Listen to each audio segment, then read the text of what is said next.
So the next revenue settlement, that is Ryotwari Settlement. So it was introduced by Thomas Munro and Alexander Reed. So which place? It was introduced in South India, that is Madras Presidency, later at Bombay. In the year of 19th century, around 1820s. Exact year is not known. So here it is not clear. So we are mentioning it as 19th century. So why South India only? Because they didn't have any strong zamindari tradition. There was not a system of zamindari in South India.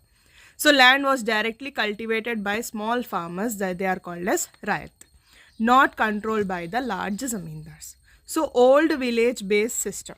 It was an old village based system where land revenue was collected directly from the cultivators. Okay, so British copied the same thing and gave it a new name, that is called as Ryotwari system. Britishers thought that the direct settlement with farmer would give the government a better revenue and reduce the dependency on intermediaries. They came to know how the zamindars have exploited the peasants. So if there are intermediaries, that is the mediators, they will exploit the peasants. So if they are dealing directly with the peasants, it will be better for them. So direct settlement meant Britishers have better control over the record of land, crops and revenue assessment, so that they will have a clear-cut information about the record, not like the mediators who will try to manipulate it.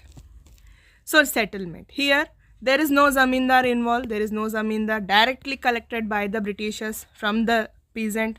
Revenue was fixed for a certain period and was usually high. Suppose if this is the land, they have to give more than 50% or around 50% of the revenue to the Britishers. Peasants recognized owners of the land. Peasants were called as the owners of the land, whereas in zamindari, zamindars were the owner of complete area and peasants were tenants. Must pay revenue whether or not the crops were good. Even if there was floods, there was drought, there is famine, they have to pay the revenue at any cost. Impact. Although the peasants were owners of the land, they lost the land if they couldn't pay the revenue.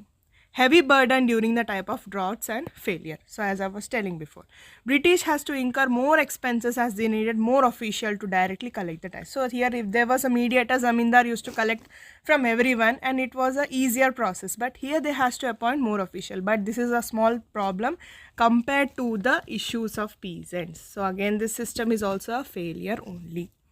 Thank you. Subscribe for more.